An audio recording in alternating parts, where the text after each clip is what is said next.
بسم الله الرحمن الرحيم إن الحمد لله نحمده ونستعينه ونستغفره ونؤمن به ونتوكل عليه ونعوذ بالله من شرور أنفسنا ومن سيئات أعمالنا من يهده الله فلا مضل له ومن يضلل فلا هادي له ونشهد أن لا إله إلا الله وحده لا شريك له ونشهد أن محمدا عبده ورسوله أما بعد فإن خير الحديث كتاب الله وخير الهدي هدي محمد صلى الله عليه وسلم وشر الأمور محدثاتها وكل محدثة بدعة وكل بدعة ضلالة وكل ضلالة في النار. قال الله تعالى في القرآن المجيد: أعوذ بالله من الشيطان الرجيم بسم الله الرحمن الرحيم وَلِلَّهِ عَلَى النَّاسِ حِجُّ الْبَيْتِ مَنِ اسْتَطَاعَ إِلَيْهِ سَبِيلًا رب اشرح لي صدري ويسر لي أمري واحلل عقدة من لساني يفقهوا قولي. محترم ناظرین کرام، ہم ایک نئی سیریز لے کر آپ کے سامنے حاضر ہوئے ہیں جس کا نام ہے فضائل حج.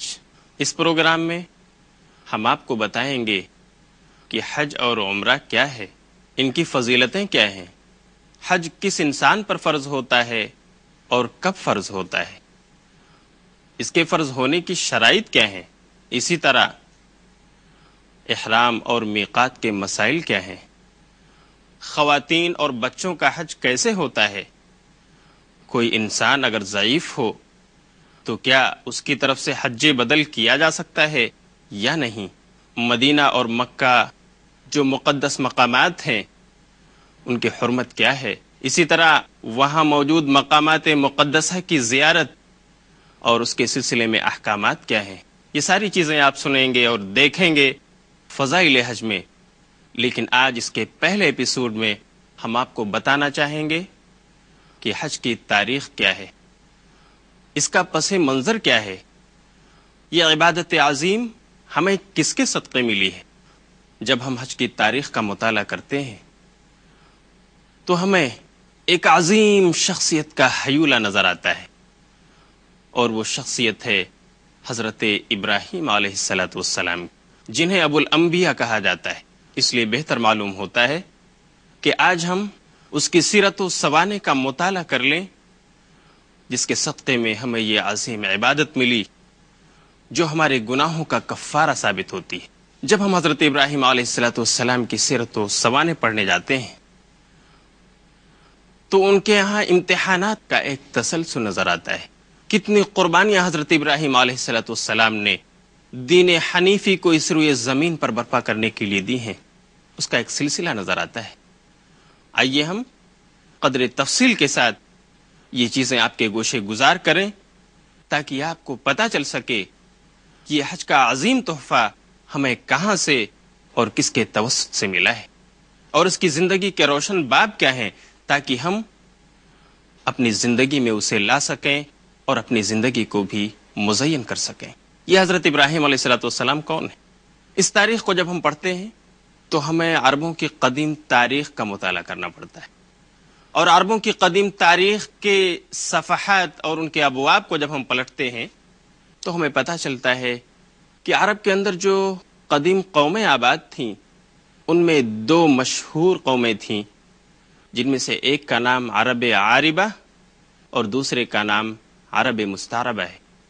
عرب عاربہ کو قحطانی بھی کہا جاتا ہے کیونکہ ان کے جد امجد کا نام یعرب بن قحطان تھا، جبکہ عرب مستعربہ ان کو عدنانی کہا جاتا ہے. حضرت ابراہیم علیہ السلام کی پیدائش آج سے تقریباً 4000 سال پہلے عراق کے ایک مشہور شہر اور میں ہوئی. آپ کی والدہ کا نام امیلہ اور ایک دوسری روایت کے مطابق بونا بتایا جاتا ہے.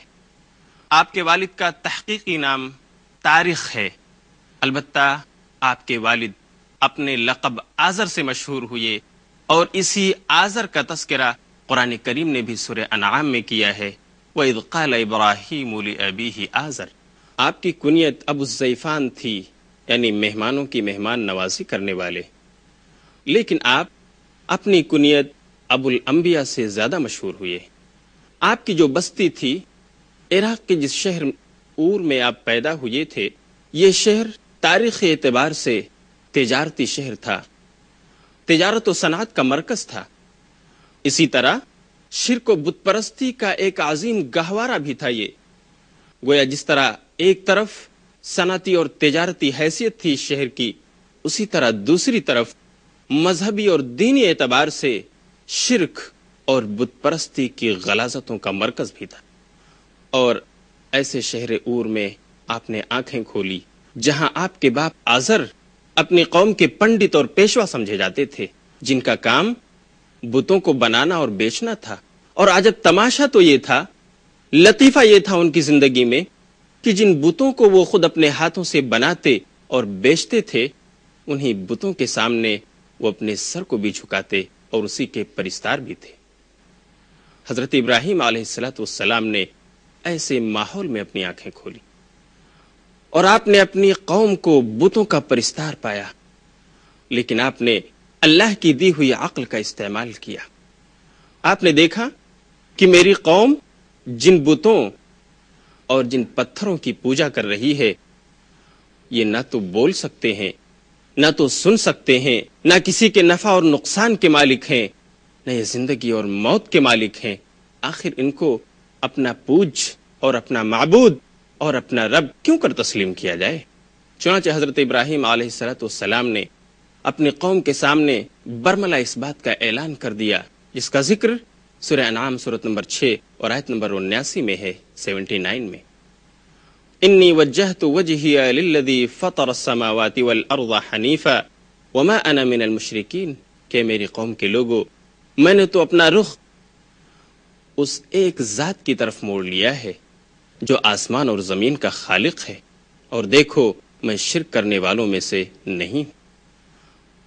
چنانچہ حضرت ابراہیم علیہ السلام اسی دعوت توحید کی طرف اپنے والد کو بھی بلانا شروع کیا۔ آپ نے اپنے توحیدی مشن کو اپنے ابو تک پہنچانا شروع کیا، جس کا ذکر اللہ رب العالمین نے سورہ مریم سورۃ نمبر 19 اور آیت نمبر 42 سے 50 تک میں تفصیل کے ساتھ کیا ہے۔ ابراہیم کہتے ہیں آیت نمبر 42 میں، یا ابتی لما تعبد ما لا يسمع ولا يبصر ولا يغني عنك شيئا، اے ابو جان، آپ ایسی چیزوں کی پوجا کیوں کرتے ہو جو نہ تو سنتے ہیں، نہ تو دیکھتے ہیں، اور نہ ہی آپ کو کسی چیز سے بے نیاز کر سکتے، کوئی فائدہ نہیں، کیوں آپ ایسی چیزوں کی پوجا کرتے ہو؟ اسی سورہ مریم میں آگے اللہ رب العالمین ارشاد فرماتا ہے، ابراہیم اپنے والد سے یہ بھی کہتے ہیں کہ ابو جان، اللہ کے عذاب سے ڈریے، شرک و بت پرستی سے بچیے۔ یا ابتی انی اخاف ان یمسک عذاب من الرحمن فتکون للشیطان ولیا، اے ابو جان، مجھے ڈر ہے کہ کہیں رحمان کا، اللہ رب العالمین کا عذاب نہ آپ کو آ کر پکڑ لے اور آپ شیطان کے دوست ثابت ہو جاؤ۔ اس لیے آپ شرک کرنا چھوڑ دو، بت فروشی سے اپنے آپ کو بچاؤ۔ یہ توحید کا راستہ نہیں، یہ شرک و بت پرستی کا راستہ ہے، جو اللہ سے بغاوت کا راستہ ہے، اس سے آپ اپنے آپ کو بچائیے۔ لیکن آپ کے والد بزرگوار آزر بجائے اس کے کہ اپنے بچے کی، اپنے فرزند کی اس دعوت کے بارے میں سوچتے، اس آفاق میں پھیلی ہوئی اللہ کی نشانیوں پر غور کرتے، انہوں نے اپنے بیٹے حضرت ابراہیم کو قتل کی دھمکی دے دی، انہیں دیش بدر کرنے کا الٹیمیٹم دے دیا اور فرمایا، لئن لم تنتہی لأرجمنک وہجرنی ملیا، ابراہیم اگر تم اس دعوت سے باز نہ آئے تو سنو، میں تمہیں رجم کر ڈالوں گا، پتھروں سے مار مار کر سنگسار کر دوں گا اور تمہیں دیش بدر کر ڈالوں گا، گھر چھوڑنا پڑے گا تمہیں، جائیداد و وراثت سے تم کو محروم ہونا پڑے گا، باز آ جاؤ۔ ایسی سخت تنبیہ، ایسی سخت وارننگ، ایسا سخت لہجہ، لیکن تمام طرز و انداز کے باوجود حضرت ابراہیم علیہ السلام کے پائے ثبات میں کوئی لغزش پیدا نہیں ہوئی، اور آپ نے ایک لمحہ کی تاخیر کیے بغیر اپنے باپ کی وراثت، ان کی گدی، ان کا جاہ و منصب اور سب کچھ اللہ کے لیے چھوڑ دیا اور اللہ کی راہ میں نکل کھڑے ہوئے اور اپنے والد بزرگوار کو یہ دعا سنائی. قال سلام علیک ساستغفر لک ربی انہ کان بی حفیہ. سورہ مریم سورۃ نمبر 19 آیت نمبر 47. کہ ابو جان آپ پر اللہ کی سلامتی ہو، میں آپ کے لیے اپنے رب سے بخشش کی دعا کروں گا کہ وہی میرا پرسان حال ہے. اور اس کے بعد آپ کا سامنا اپنی قوم سے ہوا. آپ نے اپنی قوم کو بھی دعوت توحید دی، ان کو ایک اللہ کی عبادت کی طرف بلایا اور اپنے مشن توحید کو جاری رکھا. توحید کی روشن شاہراہ کی طرف بلاتے ہوئے آپ نے اپنی قوم سے پوچھا ما هذه التماثيل التي انتم لها عاكفون قالوا وجدنا آباءنا لها عابدين قال لقد كنتم انتم وآباؤكم في ضلال مبين. ابراہیم علیہ السلام نے پوچھا کہ لوگو یہ مجسمے کیا ہیں جن پر تم جمے بیٹھے ہو، جن کی عبادت و پوجا تم کر رہے ہو؟ لوگوں نے جواب دیا کہ ہمارے آبا اور اجداد انہی کی پوجا کرتے تھے اور ہم نے اپنے آبا و اجداد کو انہی کی پرستش اور پوجا کرتے ہوئے پایا ہے. ابراہیم نے کہا تو پھر تم اور تمہارے آبا و اجداد سب کے سب کھلی ہوئی گمراہی میں ہو. یہ تھی حضرت ابراہیم علیہ السلام کی دعوت اپنی قوم کو. لیکن اپنی قوم سے آپ کو کوئی خاطر خواہ جواب نہیں ملا. آپ کے ذہن و دماغ میں الجھن پیدا ہو گئی، آخر میں اپنی قوم کو کس طرح سمجھاؤں، کس طرح راہ راست پر لاؤں؟ اور آپ موقع کی تلاش میں تھے کہ ایک بار آپ کو موقع مل ہی گیا. واقعہ ایسا ہوا کہ ایک بار آپ کی قوم اپنا عید اور تہوار منانے کے لیے کسی فیسٹیول کے موقع پر بستی کو چھوڑ کر میدان کی طرف نکلی اور آپ کی قوم نے آپ کو بھی دعوت دی کہ آئیے ہمارے ساتھ اس میں شریک ہو جائیے. لیکن آپ نے تعریض و توریہ سے کام لیا اور کہا انی سقیم، لوگو میں بیمار ہوں. آپ کی مراد یہ نہیں تھی کہ میرے جسم میں بیماری ہے، لیکن آپ اپنے عقیدے کی بیماری مراد لے رہے تھے کہ مجھے اس عقیدے سے اتفاق نہیں ہے جس پر تم ہو اور جس کے مطابق تم اپنے کام انجام دے رہے ہو، اس لیے میں بیمار ہوں. انی سقیم. سقیم کا لفظ اس کی بلاغت یہ ہے کہ اس میں عقیدے اور تھاٹ کی بیماری بھی آتی. انسان کو اگر اپنے عقیدے اور تھاٹ کی بیماری بتانا ہو تو وہ لفظ سقیم کا استعمال کر سکتا ہے، اور لفظ سقیم کے معنی میں یہ چیز بھی شامل ہے. ابراہیم علیہ السلام نے اپنی قوم سے اسی لفظ سقیم کا استعمال کیا اور کہا لوگو جاؤ میں بیمار ہوں، انی سقیم. اور اس سے مراد آپ کی یہ تھی کہ میں عقیدے کے اعتبار سے تمہارے ساتھ متفق نہیں ہوں، مجھے الجھن ہے، میں حق کی تلاش میں ہوں. یہ ایک توریہ تھا، ایک تعریض تھا جو آپ نے اپنی قوم کے سامنے پیش کیا تھا. چنانچہ آپ کی قوم آپ کو چھوڑ کر اپنا تہوار منانے کے لیے میدان کی طرف نکل پڑی. بستی خالی ہو گئی. حضرت ابراہیم علیہ السلام کو موقع مل گیا. آپ نے کلہاڑی اپنے ہاتھوں میں لی اور اس وقت کی جو سرکاری خانقاہ تھی، جو سرکاری عبادت خانہ تھا، سب سے بڑا مندر جس میں تمام قسم کے چھوٹے اور بڑے بت رکھے ہوئے تھے، اس سرکاری خانقاہ اور نمرودی خانقاہ میں حضرت ابراہیم علیہ السلام اپنی کلہاڑی لے کر گھس پڑے اور ایک طرف سے تمام بتوں کو ڈھیر کر ڈالا، توڑ توڑ کر ٹکڑے بنا دیے، اور جب بڑے بت کے پاس آئے تو اپنی کلہاڑی کو اس کے کندھے پر لٹکا دیا اور سرکاری خانقاہ سے اس مندر سے واپس نکل آئے. قوم جب اپنا تہوار منانے کے بعد واپس آتی ہے اور اپنے معبودوں کے ساتھ یہ ماجرا دیکھتی ہے تو بوکھلا جاتی ہے. تلاش و جستجو شروع ہوتی ہے، کون ہے، کس نے ہمارے معبودوں کے ساتھ یہ کارنامہ انجام دیا، کون ہے وہ مجرم، تلاش کیا جائے. چنانچہ کچھ لوگوں کے کہنے کے مطابق ابراہیم کی طرف شک کی سوئی جاتی ہے، ان کو دربار نمرودی میں حاضر کیا جاتا ہے. پیشی ہوتی ہے. بادشاہ پوچھتا ہے کہ ابراہیم کیا تمہیں نے ہمارے معبودوں کے ساتھ ایسا کارنامہ انجام دیا ہے؟ ابراہیم جواب دیتے ہیں بل فعلہ کبیرہم، جاؤ بڑے بت سے پوچھ لو، اگر وہ بول سکتے ہیں اگر وہ جواب دے سکتے ہیں، اگر وہ تمہارے نفع اور نقصان کے مالک ہیں، جاؤ ان سے پوچھ لو کس نے کیا ہے ان کے ساتھ، اس کے بڑے ہی نے کیا ہوگا۔ یہ ایک ایسا جواب تھا حضرت ابراہیم کی طرف سے جس کی بابت نمرود اور اس کی قوم ایک لفظ بھی جواب میں نہ کہہ سکی، خاموش، کیونکہ اس کا کوئی جواب ہی ان کے پاس نہ تھا۔ بتوں کا نہ بول پانا، ان کا جواب نہ دے پانا، ان کا نفع اور نقصان کا مالک نہ ہونا، زندگی اور موت کے بارے میں بے اختیار ہونا، یہ ایک ایسا سوال تھا۔ بادشاہ وقت نمرود کے پاس اس کا کوئی جواب نہیں تھا۔ اس کی رعایا بھی اس کا منہ دیکھتی رہ گئی، ابراہیم کے اس سوال کا کیا جواب دیا جائے۔ چنانچہ بادشاہ نے فوراً دوسرا سوال کر لیا، ابراہیم یہ بتاؤ تمہارا رب کون ہے؟ من ربک؟ اگر تم ان کو اپنا معبود نہیں سمجھتے اور ان کو لائق عبادت نہیں سمجھتے ہو جن کو تم نے توڑا ہے، تو آخر تمہارا معبود حقیقی ہے کون؟ ذرا بتاؤ تو اسے۔ ابراہیم علیہ السلام نے بڑے ہی سنجیدہ لب و لہجے میں جواب دیا کہ میرا رب تو وہ ہے جو لوگوں کو مارتا اور جلاتا ہے، جو زندگی اور موت کا مالک ہے۔ بادشاہ نے سنا تو کہا، یہ کون سی بڑی بات؟ زندگی اور موت تو میرے اختیار میں بھی ہے، میں بھی مار سکتا ہوں اور جلا سکتا ہوں۔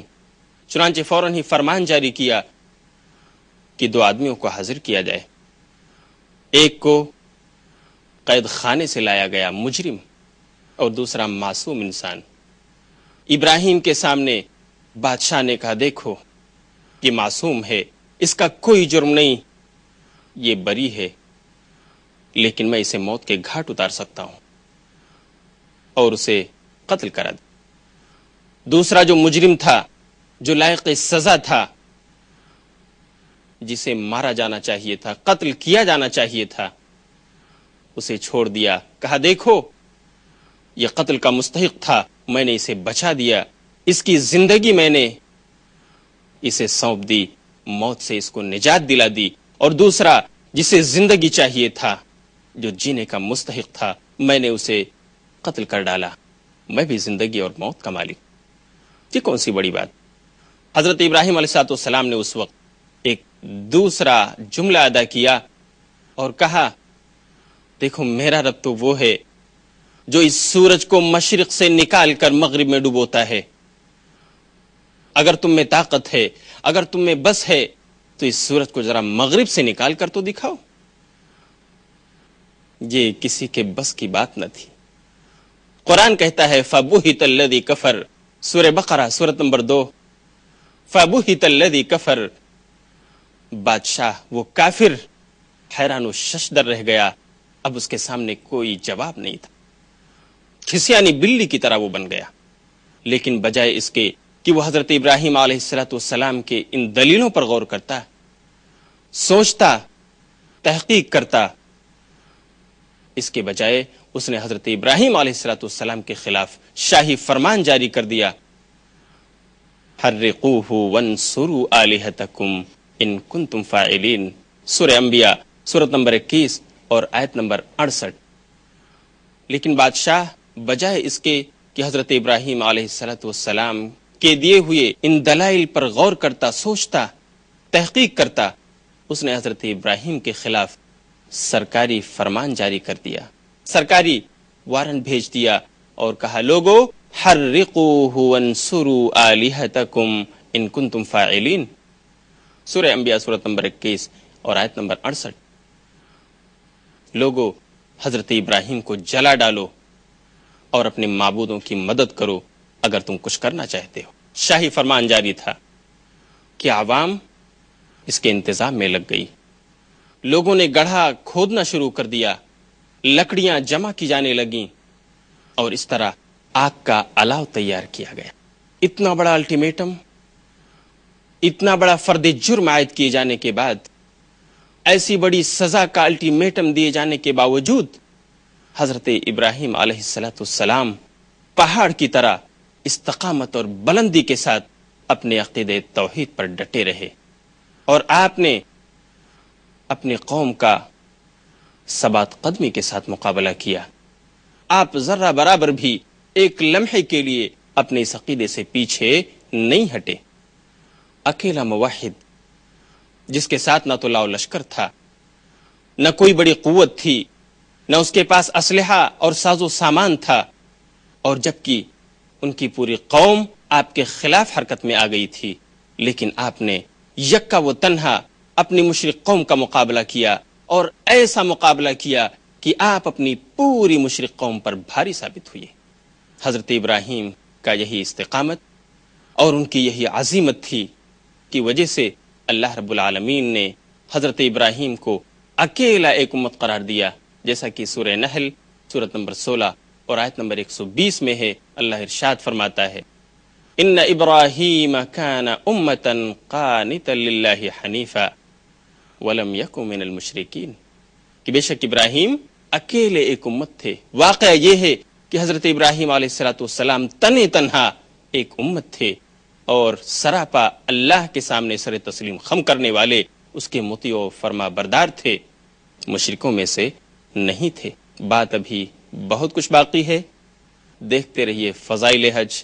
ہم انشاءاللہ ملیں گے پھر اگلے ایپیسوڈ میں، تب تک کے لیے اجازت دیجیے۔